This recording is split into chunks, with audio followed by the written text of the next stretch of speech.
안녕하세요. 야네 1일 습관 프로젝트입니다. 자, 드디어 제가 이제 다 정리를 하고서 이렇게 올려드리는데요. 일단 우리가 미디어에 관해서 이야기하기 전에 우리의 뇌랑 우리가 어떻게 바뀔 수 있는지에 대해서 한번 이야기를 해드릴게요. 첫 번째, 우리는 언제 중요하다고 느끼는가에 대한 내용이거든요. 일단 이번 미디어 프로젝트가 저한테는 너무나 중요한 거고, 교육자면서 여러 가지 심리적인 부분이나 아니면 부모님들 이제 상담을 많이 해드리면서 가장 중요한 게 뭘까를 고민해 봤거든요. 그때 단연 미디어라는 걸 저도 확신하겠더라고요. 그래서 이번에 미디어 프로젝트가 부모님들도 모시고 아이들과도 다 규칙을 정해서 이걸 일괄적으로 이제 진행하고 있는 거고요. 그럼 우리는 언제 중요하다고 느끼는가?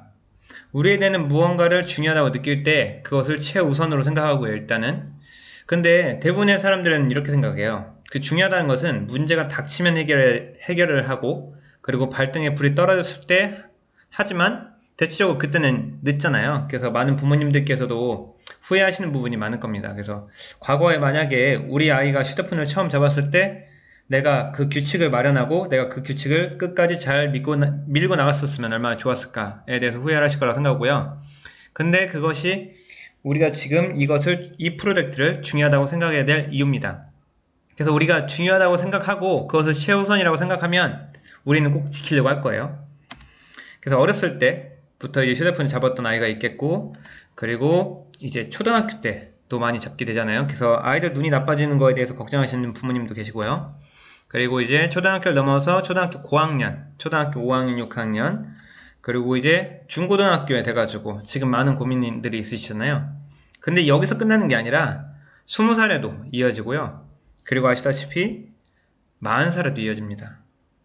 그랬을 때 부모를 바라보고 아이들이 성장하기 때문에 똑같이 아이들도 미디어에 노출이 된다는 거죠. 그거에 대해서 일단 중요성에 대해서 말씀을 드리고요. 우리가 지금 신중하게 선택해야 되고 우리가 이번에 확실히 선택해서 이 규칙을 잘 지켜야 된다는 그 중요성에 대해서 다른 방식으로 또 말씀드려볼게요. 일단 중요성을 느끼기 위해서는 장기간의 미디어 사용의 단점에 대해서 말씀을 드릴게요. 뒤에서 나오겠지만은 보통 미디어 사용 시간의 적정 시간은 하루에 45분입니다. 자, 여기 보시면요. 일단 말씀을 먼저 드리겠습니다. 위 모든 내용은 현재 가르치고 있는 학생들과 그 가정, 즉 집을 떠올리면서 제가 작성한 내용이에요. 그러니까 여기 있는 전체적인 미디어의 단점이 제가 가르치고 있는 모든 학생들을 기반으로 썼다는 얘기. 그래서 중요성을 느끼시기 바라고요. 비현실적인 게임, 그러니까 비현실적인 게임이 너무 재밌다 보니까 현실감이 떨어지는 거죠. 그래서 현실의 재미가 없어요. 그래서 이게 다 연속적인 거예요. 여기 보시면은 현실에서 지루함을 느끼고 게으르고 그런 걸 경험하게 되고, 게으르니까 당연히 새로운 것에 대해서 도전하지 않겠죠. 그리고 새로운 거 도전하려고 하면은 믿는 구석이 없으니까 두렵고요. 그래서 도전을 회피하기도 합니다. 그래서 당연히 포기랑 좌절을 많이 하고요. 그리고 이렇게 비현실적인 것에서 재미를 느끼다 보니까 뇌가 쉽게 쾌락에 중독이 돼요. 그러니까 원래 우리가 어떤 쾌락이라는 거, 남을 도와주면서 아니면 많은 기간을 투자하면서 내가 얻는 성취감이라는 것이 보통 쾌락인 건데, 그 쾌락이라는 것을 도박처럼 이렇게 쾌락적인 중독에 빠지다 보면은 아이가 어떤 활동에 대해서 의미를 상실해버려요. 그리고 그런 부분들은 모두 사고력의 감퇴가 되거든요. 그리고 거기서 이제 떠나지 않아 이제 사람과의 관계에도 문제가 되는 거죠. 그래서 여기서 사고력 감퇴는 당연히 학습 능력, 집중력 하락, 그러니까 학교 인간관계도 문제가 되고요. 그래서 만나는 사람과 소통이 불가능합니다. 소통이 없고요. 그러다 보면 사회적 장애가 생겨요. 그리고 외톨이가 될 확률도 많고요. 그러면 인간은 결국 사회적 동물인데 불안감이 증가하겠죠. 그리고 나서 그런 것뿐만 아니라 신체적으로 시력 감퇴하고요. 그래서 하루 오랫동안은 온종일 고정적인 자세로 있다 보니까 허리, 손목, 골반 등의 통증, 그리고 나중에는 이게 목으로 넘어가나 아니면 두뇌 쪽으로 영향을 미치는 거죠. 불규칙한 수면 습관도 마찬가지고요. 그래서 성장 장애가 있고 낮잠이 증가합니다. 그리고 면역력 체계가 떨어져요. 바이오리듬이 끊기거든요. 이런 모든 것들을 기반으로 해서 타인에 대한 공감 능력이 떨어지죠. 그래서 가족 간의 소통이 불가능하고, 그리고 서로에 대한 불신이 생겨요. 저러다가 쟤 어떻게 될까? 아니면은 믿지 못하는 거죠, 자식을. 그래서 자신감이 하락되는 건 마찬가지고 무기력해지고요. 그리고 진로나 흥미에 대해서 불안정하고 자아에 대해서도 불안하게 되는 거죠. 이 모든 것들은 가정환경을 망치고 이거는 절대 말씀드리지만 10대를 넘어서 20대에서도 문제가 될 거고요. 그래서 가족에서 극복할 수 없는 지경까지 이릅니다. 그래서 위에 말씀드린 것처럼 자녀를 유심히 관찰해 보시고 위에 중에서 몇 개에 해당하는지를 생각하시면서 중요도를 생각하시면 좋겠습니다. 하나 더 말씀드리면은 두 번째, 여기서 인정하기예요. 일단 우리 아이들이 지금 미디어 사용하는 시간 이거를 인정해 주시길 바래요. 그래서 저 같은 경우도 많은 데이터를 갖고서 아이들에 대해서 인정을 한 거고요. 그러면 우리 아이들이 휴대폰을 왜 잡고 있는지에 대해서 한번 고민해 볼게요. 사실 다 오해하시는 것 중에 하나가 뭐냐, 휴대폰이 재밌어서 잡고 있는 건 아닙니다. 무조건. 왜 그러냐면 다음과 같은 이유 때문에 아이들이 휴대폰을 잡게 된 거예요. 미디어를 하게 된 이유는 첫 번째, 현대인의 뇌는 원칙적으로 즐거움과 쾌락이 핵심이에요. 그래서 이거를 찾는 기본적인 기관이기 때문에 그래서 저절로 빠지게 됩니다. 그리고 뇌세포를 파괴하는 것, 즉 학교에서 잠을 자는 것, 그러니까 학교 수업이 너무 지루하거나 학생들 아시다시피 성장하는 과정에서 아이들은 지루함을 못 참잖아요. 근데 뇌세포라는 것은 이런 즐거움이 아닌 뭔가 지루함을 유지가 되다 보면 스트레스가 쌓이고 스트레스가 뇌세포를 파괴하는 경향이 있어요. 그래서 이런 것들을 막기 위해서 아이들이 재미를 찾는 거거든요. 그래서 어떻게 보면 생존적인 활동이기도 하고요. 그리고 아이들이 미디어를 처음 잡게 된 거는 그 환경이 있었기 때문에, 그리고 아이들이 미디어를 찾게 되는 이유는 원래는 아이들은 관심과 접촉, 사랑이 필요했는데 그거를 부모님께서 제대로 못 채워주다 보니까 그걸 미디어로 채우게 되는 거죠. 부모나 주변으로부터 보고 배운 것이 그대로였고, 그리고 눈으로 본 것 외에 다른 것을 보는 관점을 배우지 못했고, 깊은 사고나 생각하는 뇌를 키우지 못했던 거죠. 그리고 성장 과정에서 함께하는 것에 대한 즐거움, 그리고 대화에 대한 즐거움, 그리고 얼굴을 보고 웃는 것에 대한 즐거움을 느끼지 못했기 때문입니다. 사실 이거는 저도 인정하지만 저희 부모 세대가 그랬기 때문에 저희도 그대로 물려받았다고 생각하거든요. 근데 이거를 고리를 빨리 끊어야 된다는 얘기죠. 그리고 열 번째로는 한창 활동할 나이에 미세먼지, 청결을 중요시하거나 아니면 땀나는 것 싫어하는 부모에 의해서 집에 갇히게 되는 경우에는 아이의 최후의 수단은 휴대폰을 하면서 즐거움을 느끼는 것, 그게 최선이었던 거죠. 그리고 이 모든 것도 저의 과거랑 가르친 아이들의 과거를 기반으로 했던 거고요. 만약에 이렇게 부모가 이끌고 온 양육법이 맞다면 아이들은 휴대폰을 하지 않는 게 정상이겠죠. 하지만 그렇지 않다면 이전과는 분명히 다른 시도가 필요할 겁니다. 그리고 부모님께서 꼭 명심해 주실 내용이 뭐냐면은 제가 바꿔주는 게 아니에요. 사실은 부모님이랑 아이가 노력을 해야 되거든요. 그렇기 때문에 부모님은 노력을 하시지 않고서 애가 바뀌겠지, 이번에 두고 보겠어, 이런 건 절대 아닙니다. 분명하게 말씀드리지만 저랑 부모랑 아이랑 셋이 같이 노력을 해야 되는 겁니다. 아시겠죠? 그래서 관계표를 보면 다음과 같아요. 선생은 자녀한테 뭘 해줘야 되고, 선생은 부모한테 뭘 해주고, 부모는 자녀한테 뭘 해줘야 되고, 자녀는 부모, 이런 식으로 이제 관계표거든요. 선생은 자녀한테 뭘 해줘야 되냐, 미디어 시간 설정해주고요, 중재를 해줄 거예요. 자녀랑 부모 관계를. 그리고 확인을 기록해주고 규칙을 제가 만들어줍니다. 그리고 상벌제들이 꼭 상이나 보상이나 벌칙이 꼭 규칙적으로 이뤄지도록 제가 부모님을 도와드릴 거예요. 그래서 선생이 부모로 해야 되는 거는 가정 내 고민을 해결해 주는 거고요. 그 매개자 역할을 해주는 거고, 부모님께서 일관성을 띠기가 어렵기 때문에 제가 그 일관적인 집행을 해드리겠고요. 그리고 부모에 대한 권한과 인정, 그리고 강화를 말씀드리겠습니다. 그러니까 부모님이 잔소리 하시지 않아도 좋습니다. 왜냐면은 제가 그걸 대신하고 부모님의 권한을 높여드릴 거니까요. 그래서 한번 쭉 보시면은 부모는 그럼 자식한테 뭘 해야 되냐? 신뢰성을 가지셔야 돼요. 그리고 좋은 환경을 마련해주기 위한 노력을 하셔야 되겠고요. 그리고 적절한 감시와 무관심이 필요합니다. 그리고 부모님 스스로에 대한 자기개발, 책을 읽으시거나 아니면 자식을 내버리고서 부모님께서 사람들을 만나거나 아니면 소통하거나 이런 걸를 통해서 그냥 부모님은 부모님 일에 집중하시면 되겠습니다. 그래서 관계표 한번 읽어보시고요. 자, 본격적으로 이제 미디어 관련 규칙입니다. 그래서 일단은 학생이랑 학부모랑 같이 지켜야 되는 거에 대해서 말씀드릴게요. 이거는 오늘 아이들한테 다 공지를 했거든요. 자녀는 매일 취침 시간을 신호로 하루 미디어 사용 인증과 동시에 잠을 잔다입니다. 대부분 아이들이 요 근래 저한테 인증하는 건 뭐냐면은 인증을 먼저 해요. 오늘 몇 시간 사용했다고. 그리고 이미 설정되는 시간에 맞게 하는 애도 있고 오버하는 경우가 있거든요. 근데 이제는 바뀔 겁니다. 미디어를 인증을 하는 동시에 잠을 잔다라는 신호로 바꿀 거예요. 그래서 기상시에는 확인을 위해서 수면 기상 시간을 전체 톡에 올릴 거고요. 그리고 매일 인증하지 않으면 총 7일이죠. 7일 중에서 3일 이상, 3회 이상 인증을 어길 시에는 벌칙을 받을 겁니다. 그래서 벌칙은 밑에 있겠고요. 그리고 불필요한 미디어는 웬만하면 사용을 지양하기 바랍니다. 이거는 본래 목적이기 때문에 가정에서도 꼭 이루어져야 되는 거고요. 그리고 관리에 대해서 모두 변화의 노력이 필요하겠고요. 그리고 모든 규칙은 가정에 맞게 개인 혹은 전체를 위해서 설정해야 된다. 제가 말씀드린 내용을 무조건 갖다 쓰는 게 아닙니다. 가정에 맞게, 가정의 필요에 맞게 이제 해야 되겠고요. 그리고 서로가 도움이 되는 환경을 위해서 대화와 회의를 진행한다. 아마 이게 좀 어려우실 거예요. 그러니까 대화가 밀려있는 가정 같은 경우는 아이랑 어떻게 대화를 하는 거지, 회의는 어떻게 해야 되는지, 그래서 나중 영상에서는 제가 회의에 대해서 말씀드릴 거고요. 그래서 대화랑 회의, 즉 공평한 미디어 환경에서 꼭 이루어져야 됩니다. 왜냐면은 결국에 부모는, 자식은 부모를 보면서 자랐기 때문에요. 그래서 부모와 자녀는 미디어 앞에서 공평해야 되고, 그리고 부모님께서 개인만의 특권을 누리시면 안 됩니다. 근데 아버님께서 같은 경우는 뭐 바깥에서 일하고 나서 힘드신 경우에 그럴 수는 있겠지만, 그거에 대해서는 꼭 말씀을 해야 되겠죠, 자녀한테. 프로젝트에서 지정한 규칙은 절대적으로 지킨다. 이거는 제가 같이 집행해주고, 제가 이제 부모님의 권한을 이제 높여드리는 거니까 단 한 번의 예외가 없을 겁니다. 그래서 모든 예외가 있을 경우에는 이거를 따로 가정 내에서 규칙을 만드셔야 될 거예요, 아마.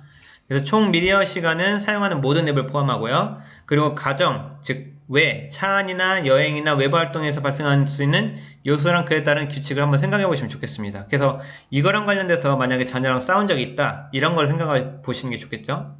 그리고 너무 중요한 내용입니다. 아마 부모님께서도 제일 기대하시고 아마 제일 듣고 싶었던 말씀이실 것 같은데, 미디어는 원래 하루 권장치는 45분입니다. 왜 45분이냐면은 대체적으로 지금 아이들이 사용하는 미디어 시간이 3시간에서 4시간이에요. 근데 만약에 거기서 45분만 사용한다고 치면은 아이들의 기존 시간에서 1시간에서 2시간 이상의 시간이 여분이 나거든요. 그러면 그때 동안에 자기의 진로에 대해서 고민해도 좋고, 자기가 흥미있는 부분, 뭐 악기나 여러 가지를 활동할 수 있는 부분에 충분히 쏟을 수 있음에도 불구하고 요즘 아이들이 그걸 하지를 못해요. 그러니까 무엇보다도 제가 학습 이전에, 저 영어과 선생님이잖아요. 영어과 선생님 이전에 아이들의 학습 시간에 대한 시간을 먼저 할당을 제대로 충분히 이제 갖는 것이 중요하기 때문에 일단은 최대 권장치는 45분이고요. 그리고 그 이하로 사용하는 아이들이 있을 거예요, 곧. 근데 그 친구들은 이미 미디어에 대한 조금 독립이 됐기 때문에 그 이하는 학생 재량으로 이제 결정할 겁니다. 그리고 그 친구들은 뭐 관리가 더 이상 필요 없다고 하면은 이제 행복하게 떠날 수 있는 거죠. 중요는 한 시간은 일주일 단위로 재결정이 될 거예요. 그러니까 1주차 때, 2주차 때 이렇게 달라질 거고, 그리고 일요일 저녁 9시에서 10시 사이로 이제 미디어 재결정이 되거든요. 그래서 매주 최소 5분에서 최대 10분을 줄인다는 게 전제 조건입니다. 그러니까 예를 들어서 지난주에 5시간이 기준인 학생이 있을 경우에는 1주차 때 5분이나 10분 줄일 수 있는 거죠. 그러면은 한 달에 최대로 줄일 수 있는 시간이 최대는 40분, 그리고 최소는 20분인 거죠. 20분씩 줄여서 부모님께서는 이럴 수 있겠죠. 이러다가 언제 줄여? 근데 상관없습니다. 반년만 지나고 1년만 지나더라도 반 이상은 줄을 거예요. 그리고 아이들이 줄어가는 걸 보면은 아이들이 욕심이 나가지고 더 줄이게 돼 있습니다. 그렇기 때문에 여기서 보시는 매주 최소 5분이라는 게 짧을 수 있어도 절대 짧지 않은 시간이거든요. 4주로 해가지고 누적이 되면요. 그래서 개인이 선택하지 않을 시에는 자동으로 10분 차감이니까 저는 굳이 이야기하지 않을 거예요. 학생들이 저녁 9시부터 10시까지 저번과 다른 계획을 세워가지고 자기들이 얼마나 사용할 건지를 공지하면 제가 다음날 이제 부모님한테 공지를 해드리겠죠. 월요일 아침마다 이렇게 공지를 해드리겠습니다. 아이들이 설정한 시간이 이렇고 이거에 대해서 잘 감시해달라, 이렇게 하겠고요. 그리고 아이들의 현재 상태가 기준이지 부모가 생각하는 이상적인 미디어 시간이 아니라는 걸 꼭 말씀을 드립니다. 알겠죠? 이것 때문에 이때까지 아이들의 미디어 시간을 줄이지 못한 거예요. 그래서 무조건 아이들이 다 결정해야 됩니다. 그래서 상기 명시된 내용 외에 진행되는 규칙은 더해지거나 수정될 수 있다는 것을 꼭 명심해 주시면 좋겠습니다. 바뀌어야 돼요. 상황에 맞게. 모든 규칙을 제가 이렇게 설정했지만 규칙대로 다 돌아가진 않을 겁니다. 그러니까 수정이 될 수 있다는 것을 알아두시면 좋겠고요. 그리고 미디어 관련돼서 이제 부모님께서는 자녀가 정한 미디어 약속식을 인정하고 당당하게 정해진 장소에서 미디어 사용하는 자녀에게 아무 말도 하지 않는다. 아무 말 안 하시면 돼요. 이건 그런데 어머님께서 대부분 여기 어머님들이 계시기 때문에 아버님께서 가끔 뭐라고 하시는 경우가 있거든요. 꼭 어머님들께서 아버님께 말씀을 드려서 일치를 시켜주세요. 제발 부탁인데. 일치가 안 되면 아이들이 거짓말을 시작할 거고 미디어를 속일 겁니다. 그리고 시간을 이제 몰래 빼가지고 다른 시간을 활용하거나 뭐 PC방을 가거나 이런 식으로 하나 가질 거니까 꼭 어머님과 아버님이 일치된 상태에서 말씀하셔야 된다는 거. 그리고 이 학생들이랑 설정한 시간은 4주 동안의 미디어 인증을 통해서 현 상태를 반영한 거기 때문에 부모님께서 몇 시간 해라 마라 이런 선택권은 없습니다. 그래서 이거 말씀드리고요. 그리고 책상, 식탁, 침대에서는 사용하지 않는 거. 이건 부모님께서 꼭 지켜주시면 좋겠고요. 여기서 좀 참고하실 거는 장소에 따라서 올바른 사용이 필요하거든요. 그러니까 책상에서는 원래 휴대폰 사용하면 안 되잖아요. 근데 이제 부득이한 경우가 있어요. 예를 들어서 원래 아이들한테는 미디어를 사용하는 게 이 세 군데에서 빠지다 보니까 결국에 거실을 사용하게 되는데 거실에서는 아빠가 TV를 봐요. 예를 들어서. 그럼 아이들이 그거를 사용을 제대로 못할 거 아닙니까? 그랬을 경우는 책상에서 미디어 사용 시간에는 사용할 수 있다는 거죠. 즉 정해진 시간 내에서는 책상이 공부의 용도긴 하지만 그때는 미디어 사용의 용도이기 때문에 책상에 앉아서 해도 된다는 거죠. 왜냐? 환경 때문에 어쩔 수 없으니까요. 그리고 수면 전에 자녀의 미디어 시간을 확인 및 기록한다. 근데 대부분 부모님께 부탁드리고 싶은 거는 휴대폰을 제외한 미디어 활동입니다. 뭐 TV를 보거나 아니면 다른 게임하거나 이런 거를 포함을 시켜야 돼요. 근데 만약에 학생들이 이거를 저한테 보질 않을 경우에는 거짓말이 되는 거고 이런 것들을 부모님께서 한번 확인해 주시면 감사하겠고요. 그리고 일간, 주간, 월간에서 이행, 불이행되는 거나 이행되는 거에서 기록을 해주시면 좋겠고요. 그리고 저한테 보내주시면 좋겠습니다. 그래서 자녀한테는 신호, 너 어느 정도 했다. 이 정도만 하시면 돼요. 더 이상 잔소리 안 하셔도 되겠고요. 그리고 저한테는 말씀해 주시면 되고 부모도 자녀랑 동일한 조건에서 최소화를 해주시고요. 어깃이 충분한 이유를 설명하시면 좋겠어요. 모범을 보이는 게 중요한 거니까요. 그리고 취침 전에 이유를 불문하고 가정 내 공동 휴대폰 보관함에 사용해도 좋고요. 거실에다 두셔도 좋습니다. 알람으로 휴대폰을 사용한다면 시계로 대체해 주시고요. 아이들을. 특히 충전 같은 경우는 그냥 거실에서 해주시고요. 그래서 부모는 자녀의 미디어 시간을 줄일 때 올바른 시간 활동을 위해서 대체 습관 마련이 적극 도움이 된다는 건 뭐냐면은 이미 지금 우리 학생들 중에서 2명이 줄인 학생이 있는데 학생들이 그 시간을 뭘로 채워질지를 고민을 많이 하고 있어요. 그래서 이런 대체 습관에서 부모님께서 조금 도와주시면 상당히 좋겠고요. 그리고 이 대체 습관을 마련할 때도 무조건 공부를 시키는 게 아니라 아이들이 좀 더 수월하게 할 수 있는 단계별로 필요하거든요. 그래서 학생들이 자신에게 집중할 수 있는 활동을 먼저 권장하시길 바라고요. 그리고 새로운 규칙 변경은 미리 자녀에게 고지를 해주시고요. 그리고 시행하시고 그리고 주말 일정 같은 경우는 최대한 금요일 이전에 자녀에게 공지해서 아이들 스스로 주말을 설계할 수 있도록 도와주시기 바랍니다. 그러면 부모님께서 어떻게 하시면 되냐면요. 이건 필수사항입니다. 일단 자녀가 사용하는 미디어 종류, TV나 컴퓨터나 노트북이나 여러가지 게임을 모두 파악하시고 저한테 이야기를 해주세요. 그리고 가정 내에서 미디어와 관련돼서 세운 규칙이나 상발 제도를 저한테 꼭 얘기해 주시고요. 그러니까 우리 집에서는 이러한 규칙이나 이런 걸 세웠다. 이렇게 얘기하시면은 제가 그거를 반영해가지고 참고를 해드리거나 피드백을 드리겠고요. 그리고 제가 뒤에 보면은 과에서 지정한 상발 내용에 대해서 간단하게 말씀드렸으니까 이거를 참고하셔도 좋고요. 그래서 중요합니다. 엄마 아빠 모두 정해진 규칙을 이행해야 돼요. 그래서 합의돼야 되고요. 관점이 일치해야 돼요. 그래야지 아이들이 혼란을 겪지 않습니다. 저희 아이들이 제가 2, 3년 동안 가르친 아이들은 분명히 알아요. 과외방에 오고 싶지 않으면 안 와도 되는 거고 숙제를 안 했다고 하면은 인정하고 그래서 우리 아이들은 절대로 저한테 거짓말을 하지 않거든요. 그것은 딱 하나밖에 없습니다. 일관성이에요. 일관성.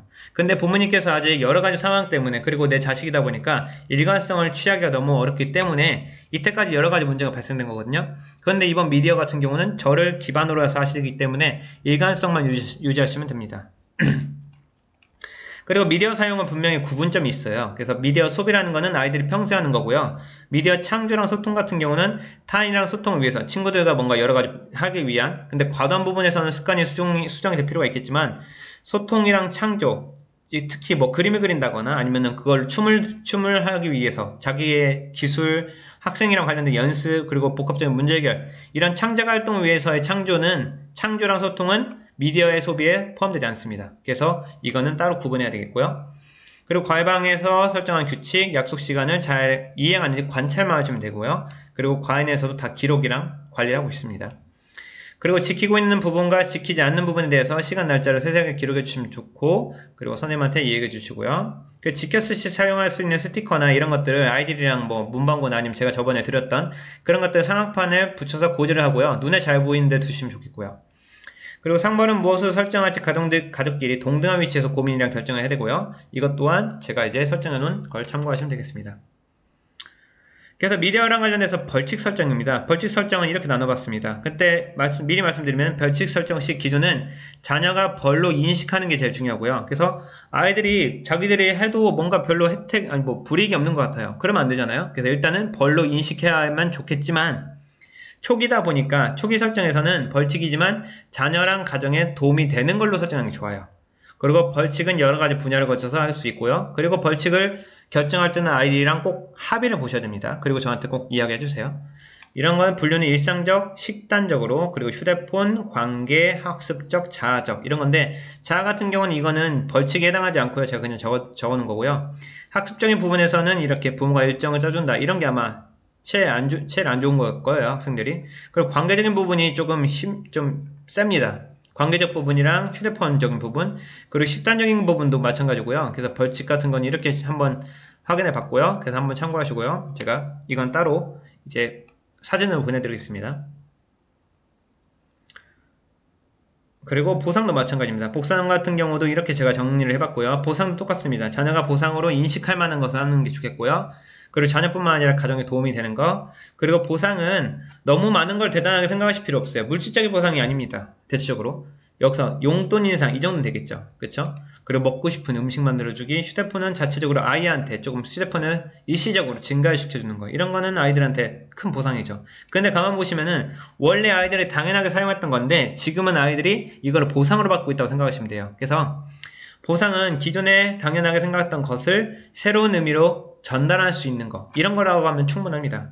그래서 여기 학습적인 것도 학습의 선택권을 아이에게 보장하거나 위임하는 거. 그리고 그것에 따른 책임지기. 그리고 자아 같은 경우도 자유여행, 뭐 자기 흥미, 취향에 대해서 인정해주고 자녀 진로에 대해서 선택권을 존중해주기. 이게 아마 최고의 보상이지 않을까 싶습니다.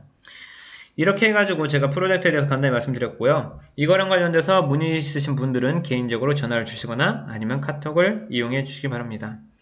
앞으로 미디어랑 관련돼 가지고 저도 많이 노력할 거고요. 꼭 부모님께서도 이번 기회에 아이들의 미디어 습관을 고치면서 우리가 화목한 가정을 이루기 위해서 노력을 했으면 좋겠습니다. 감사합니다.